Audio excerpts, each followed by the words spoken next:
Hi, welcome back to Single Not Stranded. I am Amara Okorafor.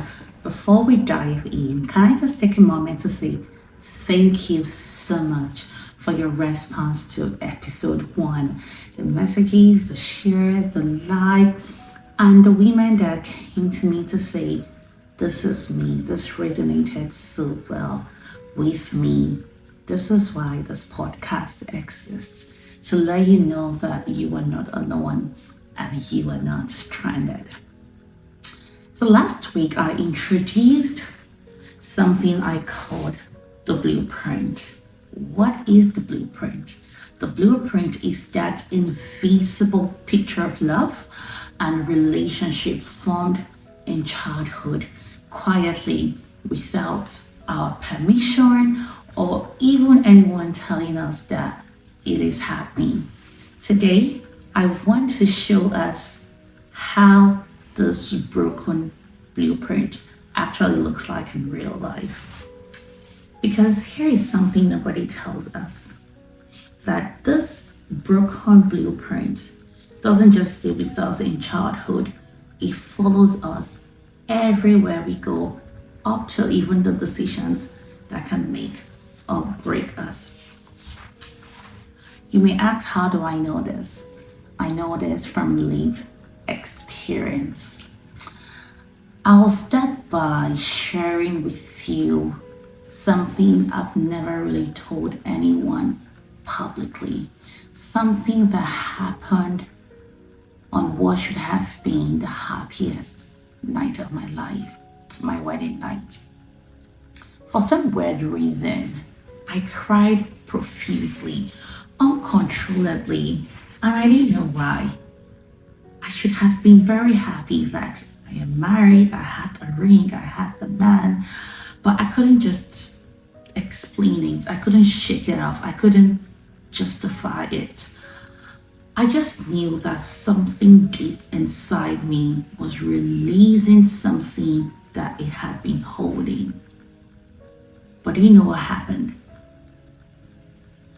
This vulnerable moment of mine was met with offense.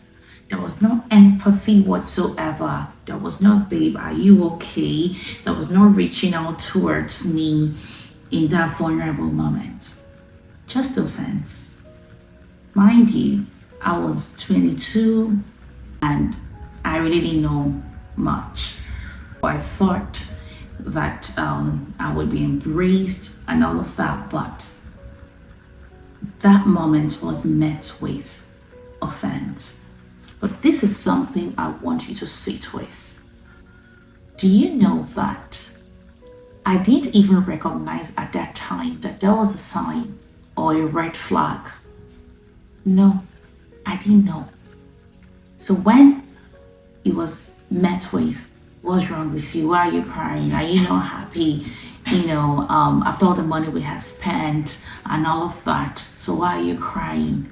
So what I did was I wiped my tears, I composed myself, and I just had to let it go.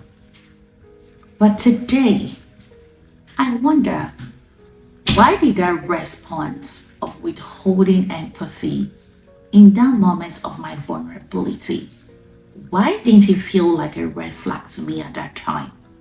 Why? Why did it feel altogether so familiar? We don't run away from familiar, but we run towards it, even if it's hurting us. That night, my spirit knew something that my mind wasn't ready to accept. Because I was finishing uni, right? And the next logical step was to get married, and that was exactly what I was doing. So why was I crying? I just shook off the whole emotions and I moved forward in this marriage with my whole heart. I went into something that was completely unprepared for. On that very first night, my own tears was trying to tell me something I wouldn't fully understand until years later and 3 kids after. I'm smiling now because now I understand that cry, it was not a random cry. That was my spirit. In Proverbs, the Bible says that the spirit of man is the candle of the Lord. So that was my spirit sending signals to what my mind was yet to process. In fact, yet to conceive. Because God was already speaking, but I didn't have the ears to hear it yet. But before I go further, I want to say something clearly. This episode is not about a failed marriage. It's to showcase to us what God does with a broken blueprint. He had promised us in Psalm 27 verse 10, and David said, even if my mother and father forsake me, God will take me up. In the first episode, I had said the first time I came across this Bible verse, it didn't make sense to me because I was not suffering from abandonment. If nothing, I was well loved. But it was later that it made sense that God was not just talking about being abandoned. He was telling us that as human beings, right, we are handed broken blueprint that would eventually create chaos in our adult life. And he's saying to us in that verse that when we get to that intercession where it's like, okay, what's going on? Him, God, will take us up. He will give us a fresh start because God doesn't just patch up broken walls, broken lives. He doesn't help us manage the damage. What he has promised is that he will take you up, meaning he's giving us a fresh start from the foundation up. So I'm sharing this, my experience in this episode, to show you exactly how a failed marriage became what God needed exactly to show me the cracks in my own wall that needed fixing, right? So in this promise, God, would show me that for his promise to actually become my reality, he had to show me exactly what I was carrying, the broken blueprint, the baggage that I was carrying. It made me understand that the collapse of my marriage wasn't God abandoning me. It wasn't punishment for not getting it right or going into a marriage with the wrong tools. It was God finally having my full attention. I'm saying this because I need you to understand, wherever you are at life, no matter how broken down things may be, that is God saying to you, I am here. You are not by yourself, like he said to me. And sometimes it takes crazy situations like a collapsed marriage for God to fully get your attention. And let me ask you something today as you listen to me. Is there something in your life that God has been trying to show you that the only way you can see it is only when something has fallen apart? Because in that critical moment, we don't see it as the mercy of God. Because the truth is, sometimes it takes a collapse of a friendship, marriage, relationship, disappointment for us to truly see what the problem is. I'm not saying it always gets there. I'm just saying sometimes. So when you find yourself in that, place where everything has fallen apart and you don't know what to do, just see it as an invitation from God for a do-over. I'll be sharing with you certain things that happened in the course of this marriage. Let me categorically say that this is not coming from a place of bitterness or to assign blame or any of those things. No.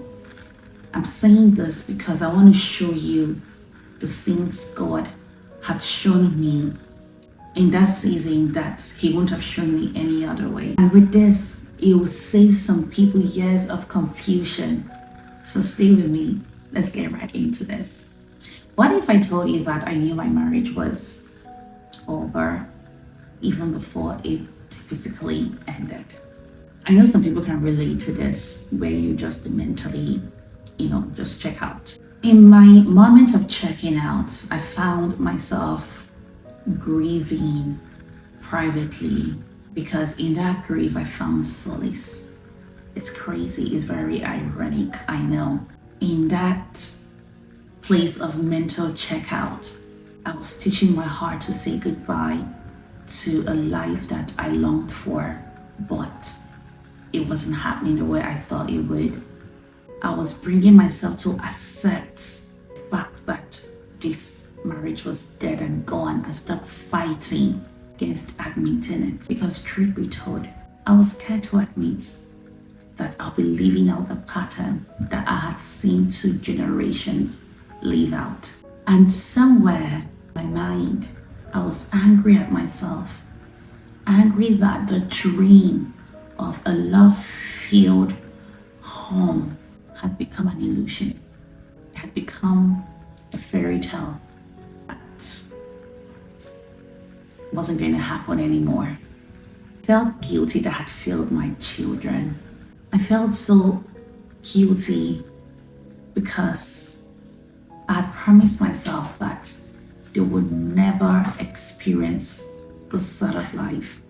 And every now and then, the reality will come crashing back that I'm still in their marriage. Just the smell of his scent, or the echoes of his voice, or his shadow lurking around the corner will send fear into my heart, because I was walking around eggshells. In my head, I'm saying, have I done anything? What will cause fights? Is everything placed as it should be? There's just something, I'm just checking myself to ensure that I'm not placing myself in a place where I'll be verbally abused over and over and over again, and someone telling me that wasn't good enough, telling me that I didn't amount to anything. This is a specific kind of pain that I don't think we talk about enough. People focus on the dramatic ending or the big confrontation, but they fail to realize that the slow, quiet dying of yourself inside a relationship that stopped feeling safe long ago is like a death sentence. In all of this, I stayed. Not because things were good, but because living felt like the proof of everything I had promised myself that would never happen becoming a reality. Another broken marriage with my name on it, making it the 3rd generation living out the same pattern. I was afraid of stepping out despite the sad condition I found myself. It was going to give me a name, an identity I didn't want to have on me. Everything I said I didn't want was exactly what I was living. So I stayed. I suppressed all the emotions, anger, resentment, all of it. I suppressed it, and I performed, wearing a mask of a happy person. Meanwhile, every single day, I died. Anyway, there is always an end, right? So until the final straw came, and when it did, standing in that very rubble, I was pregnant with my last child. I felt so alone because I wasn't saying anything to anybody. I had learned to stay quiet, to stay silent. I was terrified. in the midst of all of that, God began to show me things that I couldn't have seen if that beauty was still standing. When I say beauty, I'm talking about the marriage. So I'll be sharing with you 5 different things God showed me in the course of my rebuilding and healing. First of all, He made it clear that I'm actually not just a victim, because in this marriage that I went into, I didn't just walk into that marriage empty-handed. I walked into it carrying a set of belief, and that set of belief made me a willing participant of what had happened. The belief I had about love, about marriage, about what a woman is supposed to do or not do, so, what a woman is supposed to say or not say. One thing you should know about God is that He loves all His children, both you and that spouse or that friend. So God will never take sides. He only show you your own part and how you can be restored if you listen. That's why I said this is not about bitterness, because the person in question is God's child and God loves him, right? So I can only talk about my experience, how it made me feel and how I, recovered, healed from it. Like I said, growing up, I learned that silence was safer than speaking. That keeping the peace was more important than telling the truth. It's something that I saw growing up, not just in my home, but in the environment that I, grew up in. And if you stayed quiet, things will eventually just settle down. So why the noise, right? And that was what I entered my marriage with. So every time I tried to speak up, it was met with a cutting comment or something that made me feel small, or words that made me question my existence altogether. So eventually I stopped speaking. Not because I didn't have anything to say, but because speaking became more painful than silence. When you're just trying to stand up for yourself, I had constantly been surprised that someone making you think that you don't even know what, you were saying. And this was a decision I didn't make consciously. I just found myself doing that because it was coping mechanism. I was tired of hearing the same abusive words rain down on me each time I opened my mouth. So you see, there was no commitment at all. Everything I had desired to see in my marriage, I couldn't communicate it. Yeah, that was just that wedge that stops me from talking because I needed to survive. And I want to pause here and ask you, where did you learn to go silent? Who taught you that keeping the peace was more important than telling the truth? And the truth, it could be how something made you feel, but you saying it meant you'd be punished for it in one way or the other. So you just feel, I'd rather just keep quiet and let this go because I don't want to be punished for speaking. The second thing God showed me was perhaps the most confronting thing, and that was confusing provision for love. Honestly, at the time and during the course of this marriage, I would tell you categorically, I never lacked.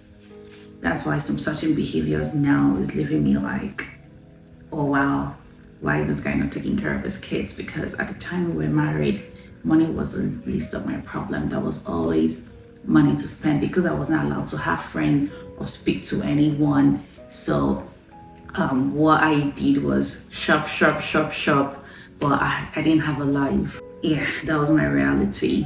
And growing up, the measure of a good man was simple. Does he provide? If you say yes, then why are you complaining? So you see why Financial stability meant security, and security meant love. So when I was always given money or card to go spend and shop for shoes that I didn't want, or indulge in my perfume crazy shopping spree, it felt like love. But darling, that wasn't love.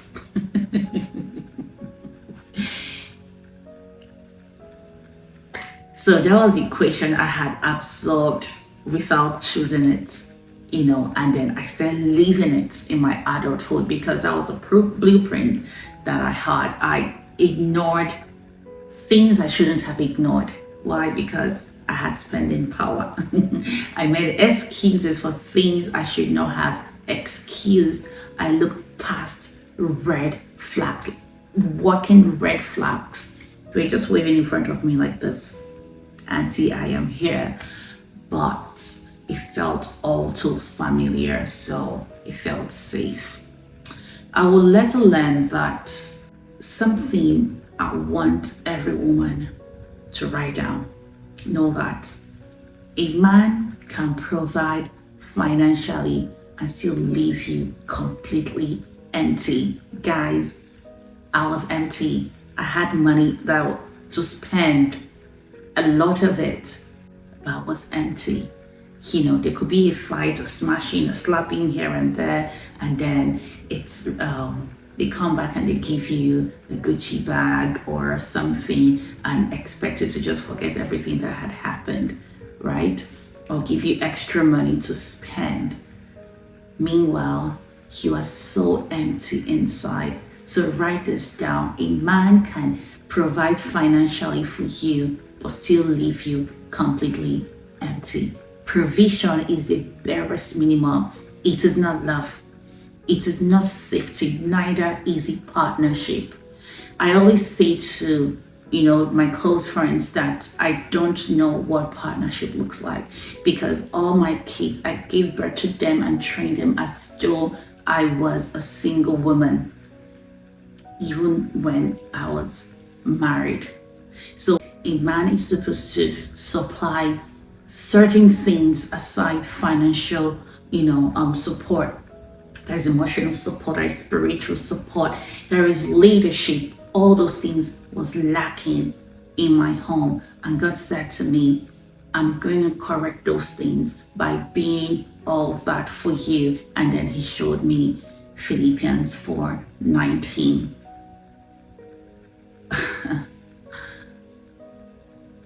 I want to ask you something very honestly. What have you accepted as love that is actually just the minimum? Is it a guy staying when you know that is detrimental to you? You were never meant to be grateful just because someone stayed. Let's learn to stop accepting the barest minimum and demand for more. Also, you that you are demanding, make sure that you are ready to also give your best. As human beings, we need to do better. Male, female, we need to do better, right? Let's stop giving a barest minimum to those we claim to love, especially if you're in a marriage. It's really unfair. Anyway, let's go to the third thing God showed me, and this will be the most subtle thing, but the most dangerous. Remember I said to you that I had checked out mentally. So God exposed to me that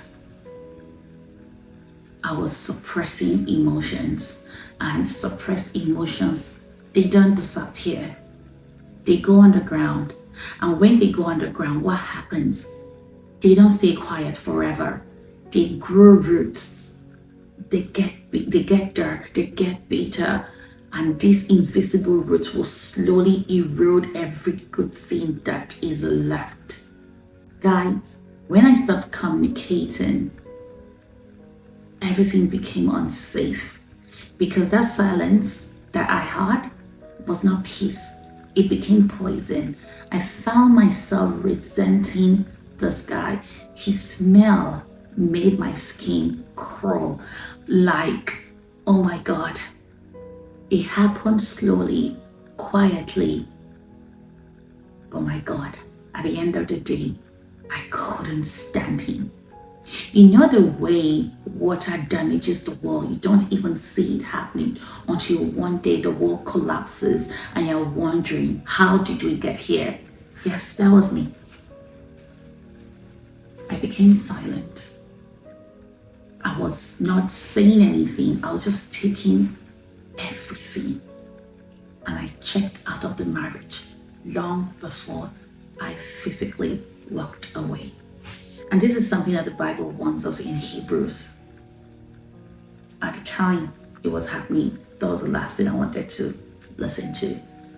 But in the healing process, as God was, repairing and rebuilding me to become a woman that will eventually help others heal, he pointed back to me and said, Amara, listen, you resented this guy and you have a bitterness towards him.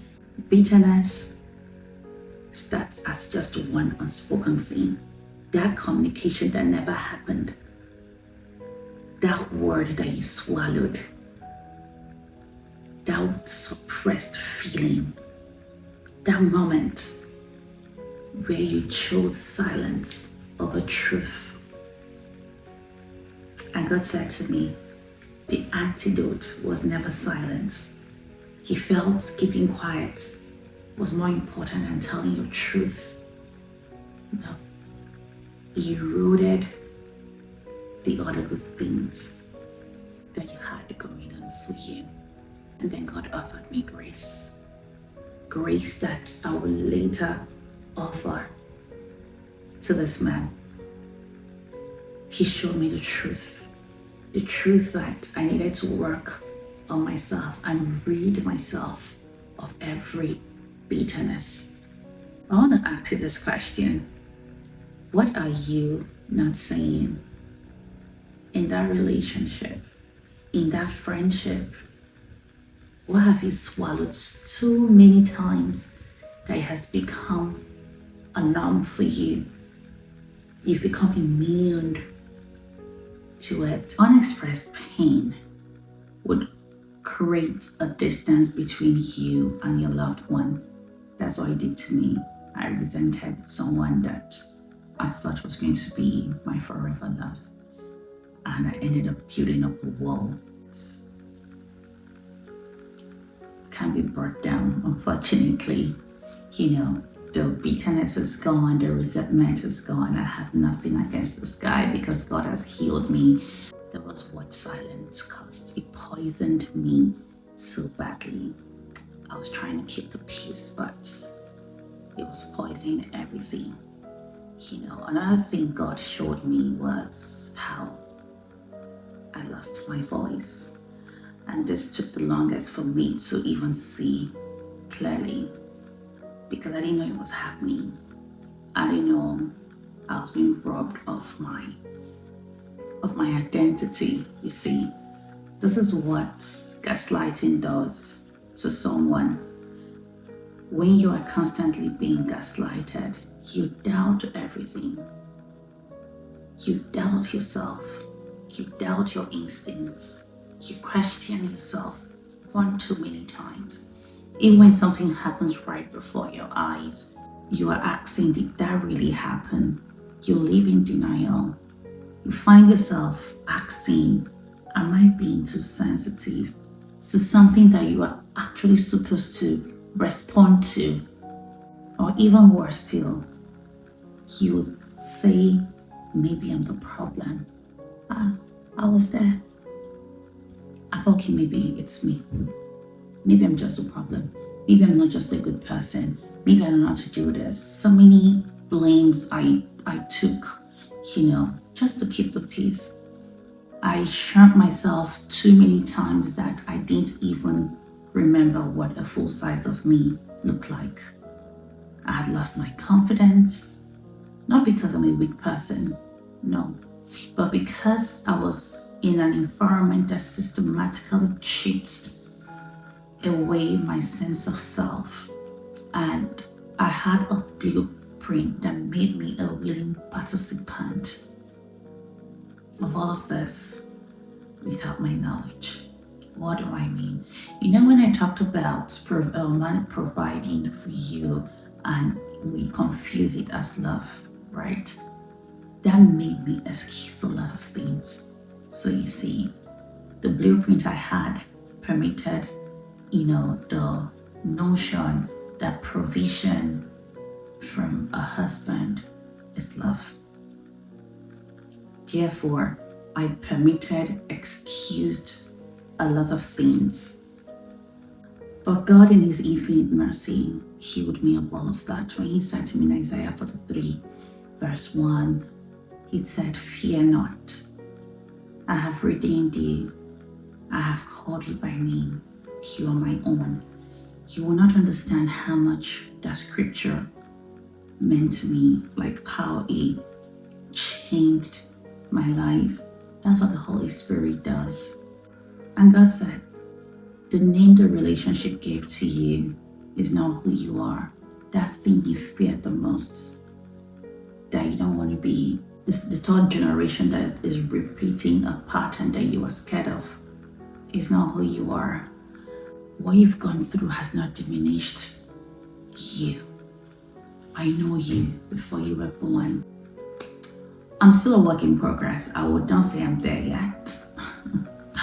But one thing is for sure, God helped me get rid of every bitterness. I want to ask you something again, and this might be very uncomfortable. When did you stop trusting yourself? When did you start taking everyone's opinion except your own? Putting your instincts on the back burner. Let this be a cue that needs to stop. You matter.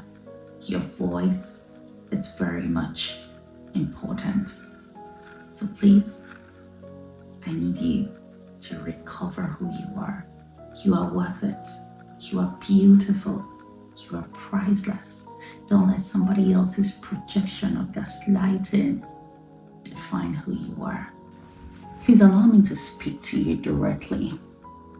Maybe your marriage is still intact, but something inside of you has collapsed.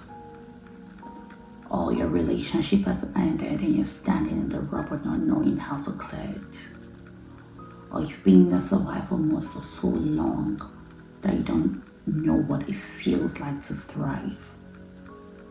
Can I tell you that God knew the blueprint you were working with, and He wants to take you up and give you a fresh start. Your marriage does not have to collapse for you to have a fresh start, but God can help you heal you and heal your partner and give you a fresh start in that marriage. It's not everybody's marriage that will collapse. There are still happy endings and beautiful beginnings. God is here to heal. God is here to restore and to redeem. Nothing is ever far too gone for God. You could be like me, whose marriage collapsed because that chapter was not meant to be permanent. Or that chapter has a continuation but needs to be healed first before that happens. I want to thank you for trusting me with this conversation today. I know this episode was heavy, right? But I want to honor the weight of what you carry because I've been there.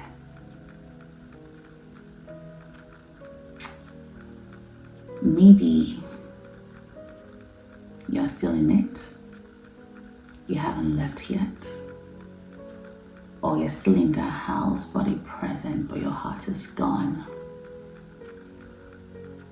Maybe you recognize the silence, the suppression, the slow disappearance of yourself. Or maybe you're like me, you cried on your wedding night and you know why you cried. Or maybe, just maybe, you're starting to understand why now. I want you to hear this from someone who has lived through it, who has been exactly where you are now. You have not lost yourself permanently. Hey, I found me. I'm here, healed, happy, thriving. So you too, you can heal from whatever it is you're going through. You have just been in an environment that hid you, but God knows exactly where to find every single piece of yourself that you've lost. God is already writing the next chapter of a beautiful beginning. This week, I want you to ask yourself, what is my spirit saying to me that my mind doesn't yet have the capacity to process? I'm not saying what somebody else suggested to you, but what your spirit is saying to you, because those things we call instincts. That's our spirit speaking, and God communicates to the spirit before our heart can receive it. So the question is not if God is speaking, is are you listening? Anyway, so next week on Single Now Stronger, the chapter gets even harder. It gets harder before it gets better. I had to be separated from one of my sons that was 2 years old at the time, and it broke me completely. So episode 3 is called The Hardest Goodbye, and I want to prepare you now. That episode will require every ounce of faith I have to tell it, because I'll be reliving one of my saddest times, and every ounce of grace you have to receive. Until then, you are not stranded, you are not forgotten, you are becoming. And I hope this helps you somehow. Stay beautiful. Bye.